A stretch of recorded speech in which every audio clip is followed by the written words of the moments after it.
नौटंकी मत करिए, ठीक है ना। सुप्रभातम बच्चों।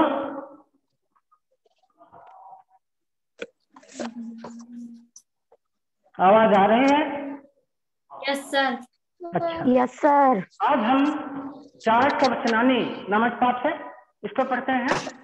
गद्यांश वाले पाठों को पढ़ लिया,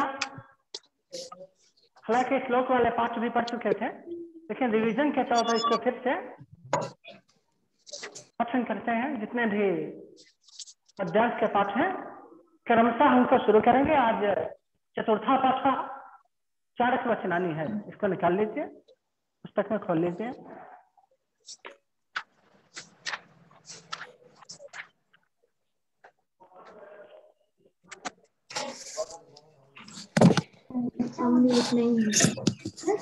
हाँ बच्चों, चाणक्य का नाम सुना होगा। प्राचीन भारत के एक महान राजनीतिज्ञ थे। चंद्रगुप्त मौर्य के गुरु थे। इन्होंने उस समय के शक्तिशाली साम्राज्य नंद वंश को जड़ से नष्ट किया और चंद्रगुप्त मौर्य जो कि साधारण सा छोटा सा बालक था, उसको अपने संरक्षण में लेकर शिक्षा दीक्षा दी और उसके बाद सिंहासन में बैठाया, मर्यादा की सत्ता सौंपी और स्वयं उसके महामंत्री बने। देश में ही नहीं, सारे विश्व में इनकी बुद्धि का, राजनीति का लोग लोहा मानते हैं। चाणक्य के अलावा कौटिल्य और विष्णुगुप्त आदि अनेक नाम इनके मिलते हैं। तो इन्हीं के बताए गए कुछ बातें हैं, शिक्षाएं हैं, इनके द्वारा बताई गई श्लोक के माध्यम से इनको पढ़ते हैं। पहले भूमिका है। चाणक्य वचनानी, पाठ का नाम है वचनम वचने वचनानी। वचनम वचने वचनानी बहुवचन है चाणक्य के वचन। चाणक्य चंद्रगुप्त मौर्य से गुरु आशीष। चाणक्य चंद्रगुप्त मौर्य के गुरु थे। महान राजनीतिज्ञ अर्थशास्त्रज्ञ आसीत। वह महान राजनीति के ज्ञाता, राजनीतिक जानकार, वह महान राजनीति के ज्ञाता और अर्थशास्त्र के जानकार थे। अर्थशास्त्रज्ञ चाणक्य नीति कौटिल्य अर्थशास्त्र दौ ग्रंथों प्रसिद्धो था। चाणक्य नीति और कौटिल्य का अर्थशास्त्र, ये दो ग्रंथ प्रसिद्ध हैं। ग्रंथों प्रसिद्ध अगर एक वचन में होता तो ग्रंथ प्रसिद्ध अस्ति ऐसा होता, लेकिन दो ग्रंथ हैं, चाणक्य नीति और कौटिल्य अर्थशास्त्र। चाणक्य नीति और कौटिल्य का अर्थशास्त्र, ये दो ग्रंथ प्रसिद्ध हैं। चाणक्य नंदवंशस्य उन्मूलनम कृत्वा चंद्रगुप्त मौर्यं सिंहासने स्थापितवान्। चाणक्य ने नंदवंश को उत्मूलनम जड़ से उखाड़कर, नष्ट कर चंद्रगुप्त मौर्य को सिंहासन में बैठाया। तस्य वचनानि अत्र प्रस्तूयन्ते, उनके वचन यहाँ प्रस्तुत किए जाते हैं। पहला श्लोक देखें। माता शत्रु पिता वैरी एन बालो न पाठितः न शोभते सभा मध्ये हंस मध्ये बतो यथा। माता शत्रु पिता वैरी, माता शत्रु है, पिता भी वैरी या दुश्मन है। एन बालो न पाठिता, एन यह यव ये, जो यद सर्वनाम है, जैसे सह सर्वनाम है, सह चौथे रूप चलते हैं, इसी तरह यह यव ये, यम यव यान एन तृतीया विभक्ति एक वचन का रूप है। जैसे सहतौते समतौतान तेन, इसी तरह एन, यह माने जो, एन माने जिसके द्वारा। बाला न पाठिता, बालक को नहीं पढ़ाया गया। एन बाला न पाठिते, जिसके द्वारा बालक को नहीं पढ़ाया गया। माता शत्रु पिता वैरी, वह माता और पिता दोनों बच्चे के दुश्मन हैं, शत्रु के समान हैं।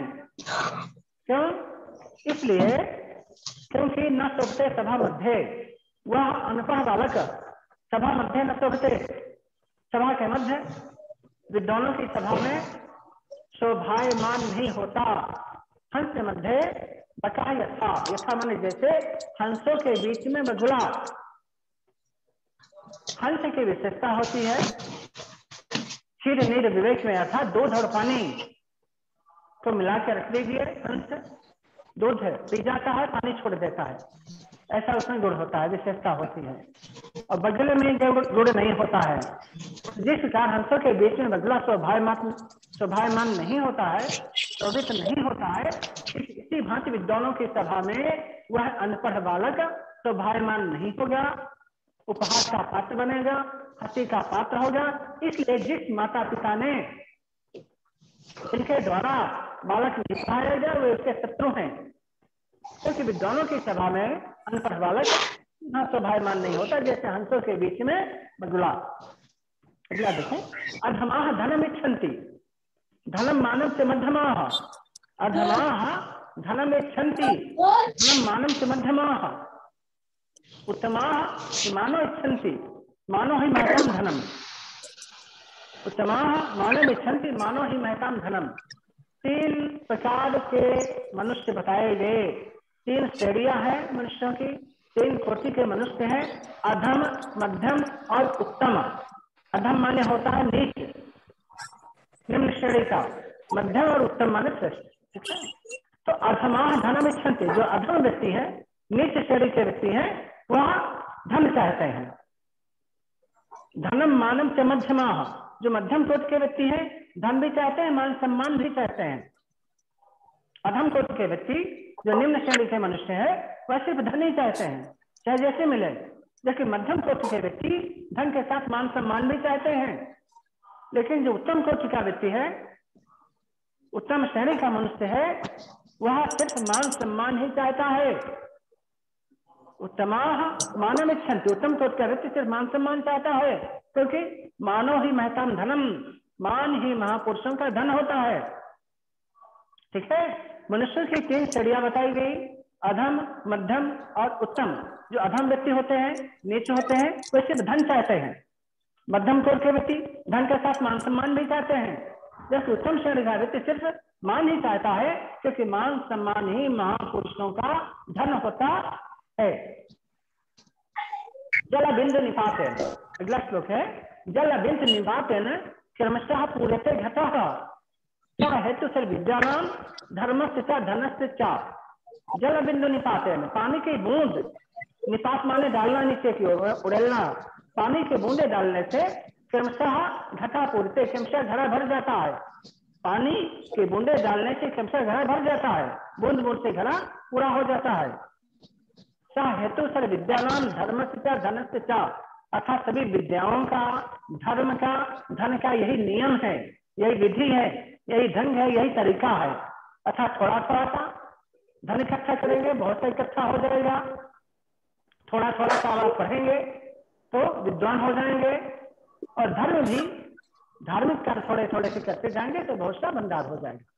तो जिस भांति, जिस तरह पानी की बूंदे डालने से कम से घड़ा भर जाता है, ठीक इसी भांति सभी विद्याओं का, धन का और धर्म का यही नियम होता है, यही विधि होती है, कर्मशः ऐसा ही करना चाहिए। सुखार्थी क्या त्यजेत विद्याम, सुखार्थी, सुख अर्थी, अर्थी माने चाहने वाला, सुख चाहने वाले को विद्याम त्यजेत, विद्या त्याग देना चाहिए। जो व्यक्ति सुख चाहता है उसको विद्या छोड़ देनी चाहिए। सुखार्थी क्या त्यजेत विद्याम, और सुख चाहने वाले को विद्या त्याग देना चाहिए। विद्यार्थी क्या त्यजेत सुखम, और जो विद्यार्थी है विद्या चाहता है उसको सुख छोड़ देना चाहिए। सुखार्थिनः कुतः विद्या, सुखार्थिनः कुतः विद्या, विद्यार्थिनः कुतः सुखम। सुखार्थी, सुख चाहने वाले को विद्या कहाँ अर्थात नहीं मिलती, और विद्यार्थिनः कुतः सुखम, विद्यार्थी को सुख नहीं। समझ रहे हैं? जो भी व्यक्ति विद्या चाहता है उसको सुख त्याग देना चाहिए, और जो सुख चाहता है उसको विद्या छोड़ देनी चाहिए, विद्या को उम्मीद नहीं करना चाहिए। क्योंकि सुख चाहने वाले को विद्या प्राप्त नहीं होती और विद्या चाहने वाले को सुख नहीं मिलता। परिश्रम करना पड़ता तभी विद्या की प्राप्ति होती है। विद्या प्राप्ति के अवधि में जब विद्या प्राप्त करना चाहते हैं उस समय आपको परिश्रम करना पड़ेगा। सुख चाहेंगे तो विद्या नहीं मिल पाएगी, इसलिए सुख चाहने वाले की विद्या छोड़ देना चाहिए और विद्या चाहने वाले को सुख त्याग देना चाहिए। नेक्स्ट है तक्षक विषम दंते मच्छिकायाः विषम मुखे। तक्षक माने होता है सर्प, एक विशेष प्रकार की प्रजाति है सर्प की, नाग जाति है। तक्षक विषम दंते, सांप के दांत में विष होता है। दंते सप्तमी विभक्ति है, ठीक है। सांप के दांत में विष होता है। मच्छिकायाः विषम मुखे, मच्छिकाया में षष्ठी विभक्ति है और मच्छी के मुख में विष होता है। और वृश्चिक विषम पुच्छे, वृश्चिक अर्थात बिच्छू के पूछ में विष होता है। सर्वांगे दुर्जन चतु, दुष्ट व्यक्ति के सभी अंगों में, संपूर्ण शरीर में ही विष होता है। तक्षक विषम दंते, तक्षक अर्थात सर्प के दांत में विष होता है। मच्छिकायाः विषम मुखे, मच्छी के मुंह में विष होता है। वृश्चिक विषम पुच्छे, बिच्छू के पूछ में विष होता है, जो डंक होता है ना उठाए रखती है, वहां विष होता है। जबकि सर्वांगे दुर्जन से तू, दुर्जन दुष्ट व्यक्ति के सर्वांगे सभी अंगों अर्थात संपूर्ण शरीर में ही विष होता है। इसलिए दुष्ट व्यक्ति की संगति नहीं करना चाहिए, उससे दूर रहना चाहिए।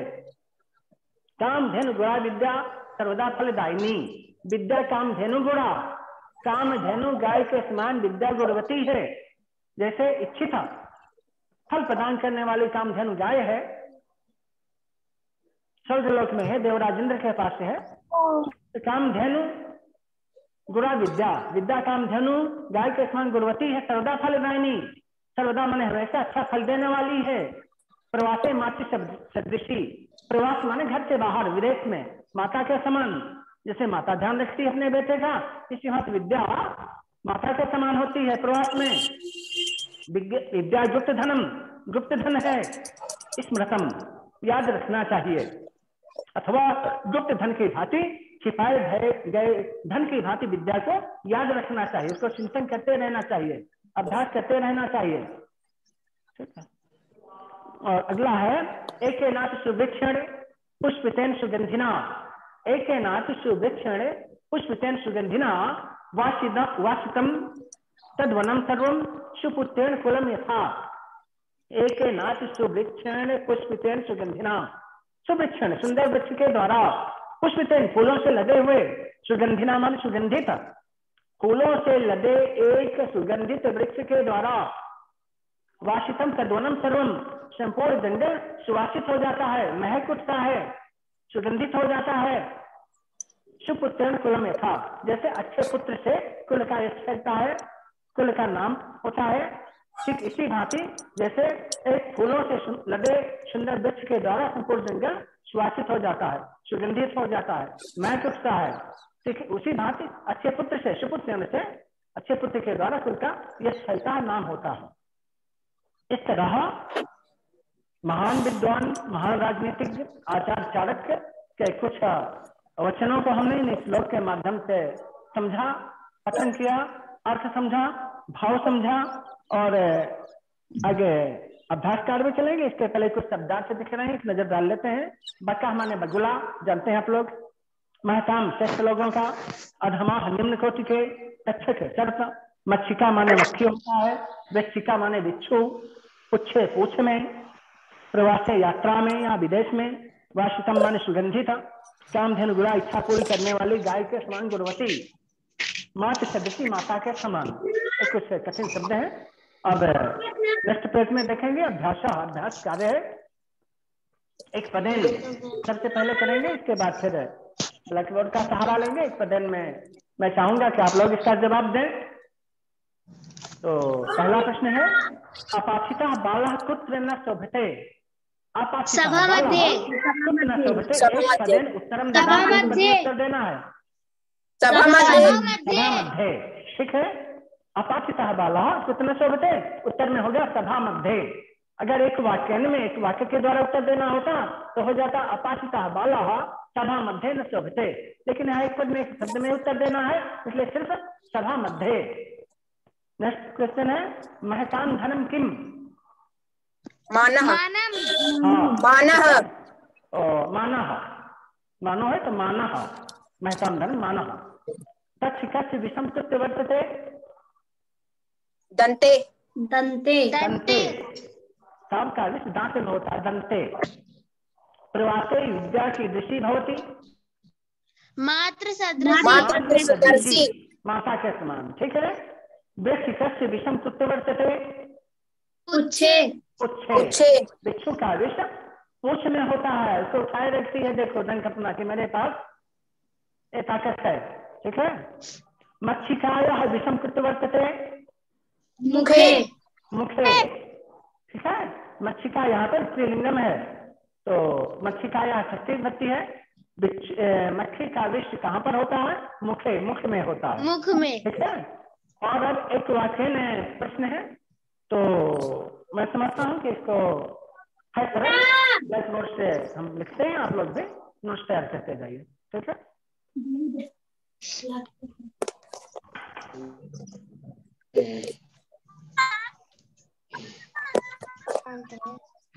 पहले मैं एक विंसा, दूसरा है एक वाक्य ना,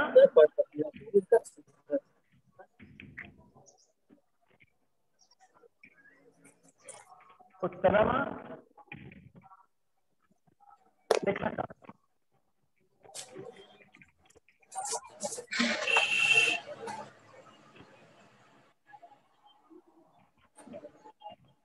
प्रश्न का में है मानम इच्छन्ति,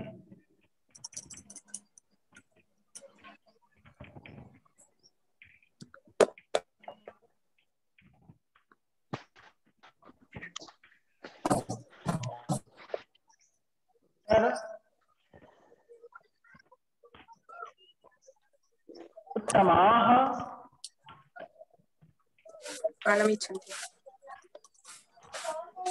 मानम इच्छन्ति। उत्तम श्रेणी के व्यक्ति मान चाहते हैं, पहले प्रश्न का उत्तर है कि मानम इच्छन्ति, उत्तमाः मानम इच्छन्ति। अब प्रश्न था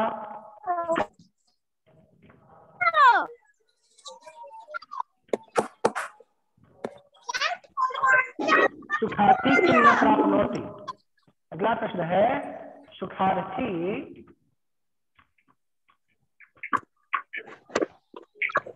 किम न प्राप्नोति, में है सुखार्थी विद्यां न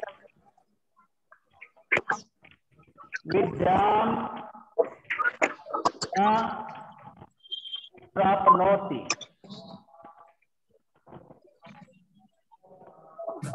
दूसरा प्रश्न 2 नंबर है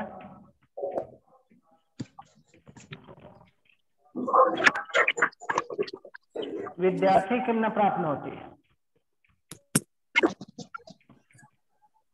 विद्यार्थी किम न प्राप्नोति, उत्तर में विद्यार्थी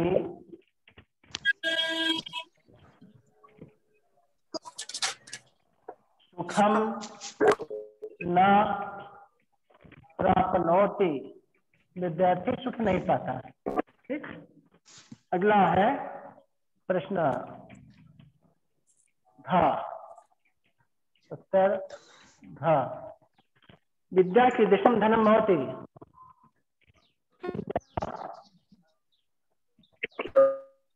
कीदृशम धनम भवति।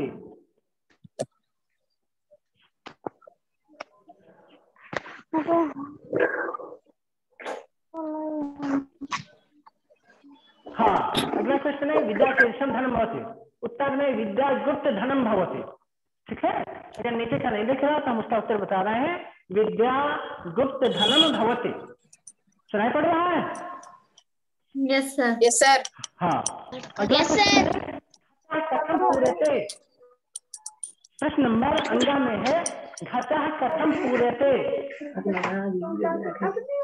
उत्तर में जल बिंदु निपातेन क्रमशः घटः पूर्यते। लिख लीजिए, जल बिंदु निपातेन क्रमशः घटः पूर्यते। अंगा नंबर का प्रश्न है, तो उत्तर है जल बिंदु निपातेन क्रमशः घटः पूर्यते।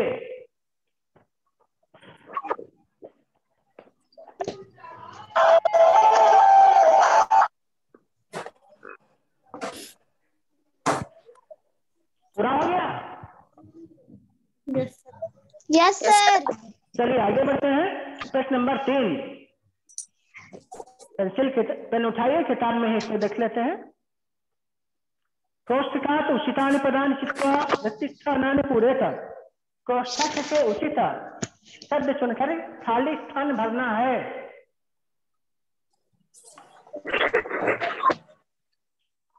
पहला देख रहे हैं का, जैसे मानम इच्छन्ति, सामने कोष्ठक में दो विकल्प हैं, अधमाः उत्तमाः। उत्तमाः लिख लीजिए, उत्तमाः। उत्तमाः मानम इच्छन्ति। ठीक है। इसी भांति खा में विद्यार्थिनः कुतः सुखम। सुखम। सुखम दुखम दो विकल्प है, इसमें सुखम भरना है। सुखम। गा में मक्षिकायाः मुखे। मुखे। मुखे विषम। मुखे। मच्छी के मुख में होता है। मुखे और पुच्छे दो ऑप्शन है, दो विकल्प है, उनमें मुखे भर लेना है। घा में सुपुत्रेण कुलम यथम। कुलम वनम दो विकल्प है, तो सुपुत्रेण में कुलम। कुलम। अंगा में हंस मध्ये बका। बका यथा। बका बालः दो विकल्प है, बका सही है, बका भर लेना है। हंस मध्ये बका यथा।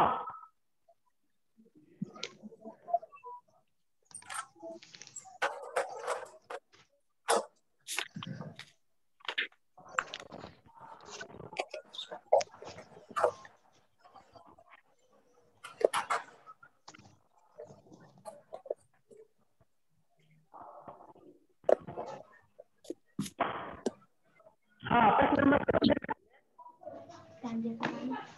लिखित शब्दानाम विलोम शब्दान लिखा था। अधर लिखित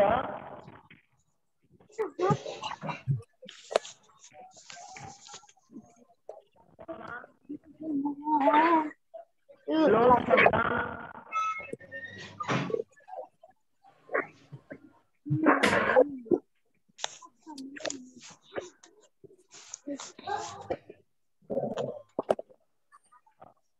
चौथे में कुछ शब्द है उनका विलोम शब्द लिखना है, विपरीतार्थक शब्द लिखना है।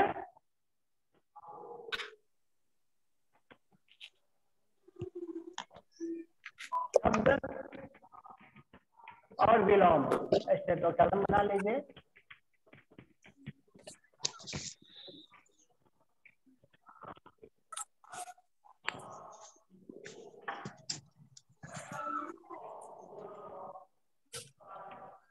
का ख ग।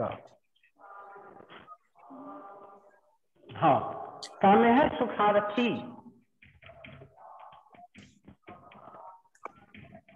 सुखारथी। खा में है दुर्जनः।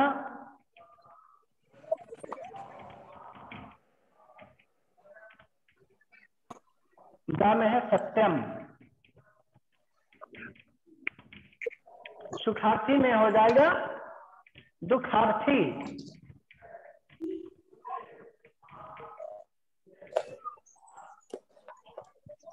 दुर्जना में सज्जना। सत्यम में असत्यम या अनितम दोनों हो सकता है, असत्यम या अनितम। ठीक है। और इसी भांति घा भी आ जाएगा यहाँ, मैं समझता हूँ। गुणः और गुणः, और वह गुणः होता है इसमें विलोम शब्द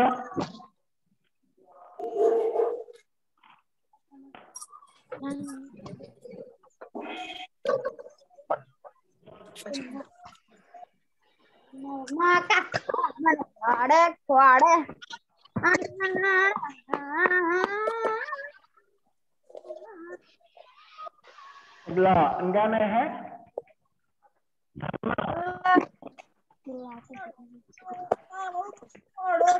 हमें सुपुत्र अंगा में धर्म चा में सुपुत्र तो धर्म में अधर्म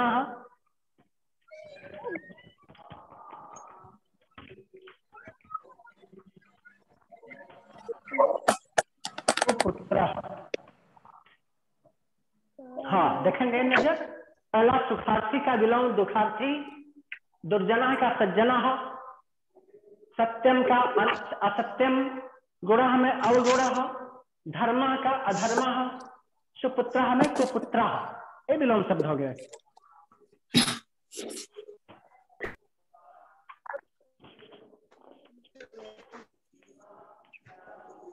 लिख लिया? Yes sir. चलिए आगे Yes, बढ़ते हैं। sir. Next question.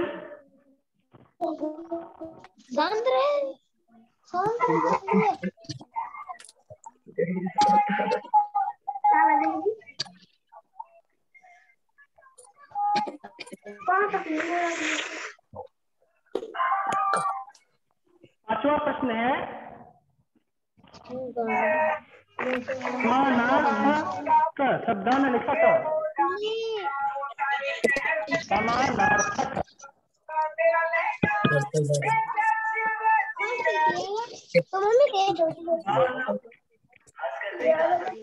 लिखा था। समानार्थी माने होता है पर्यायवाची शब्द, समान अर्थ रखने वाला शब्द।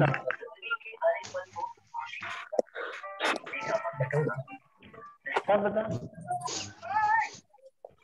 और समानार्थी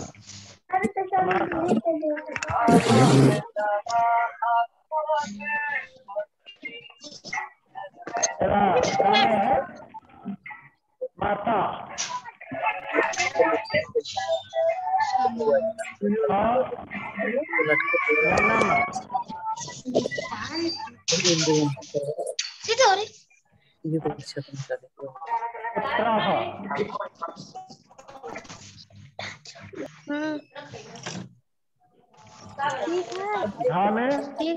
धनम।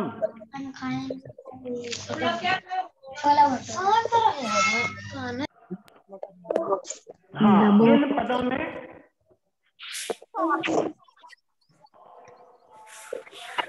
पहला है माता, माता में जननी, नमो अरण्यम,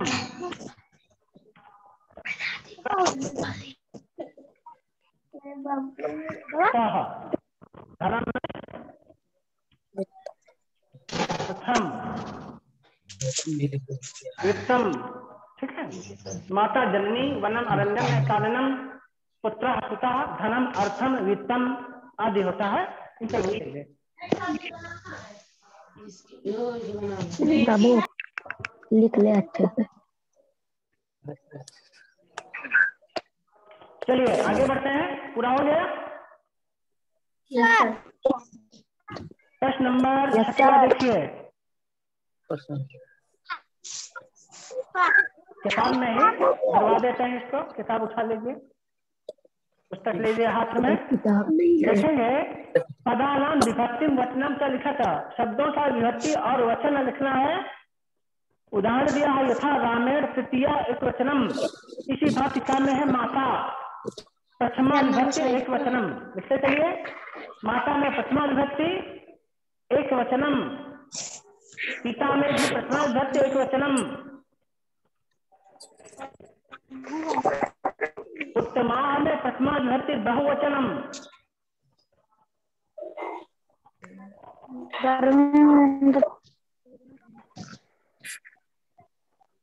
विद्या नाम में षष्ठी विभक्ति बहुवचनम,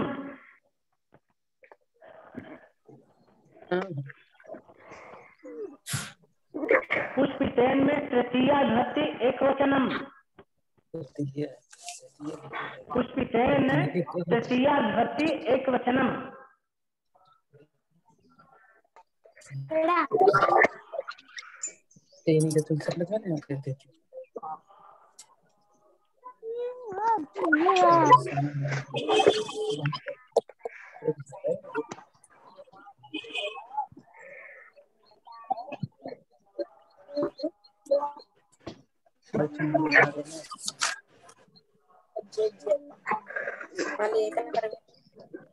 अभी का कुछ टेस्ट है, मैं समझता हूँ नेक्स्ट वीडियो में उसको करेंगे। समय चूंकि यहाँ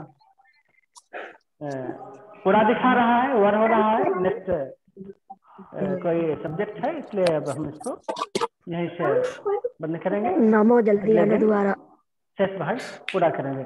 धन्यवाद। बाहर दोबारा आ जाना। नमो दोबारा आ जाना, काम है, दोबारा आओ जल्दी से।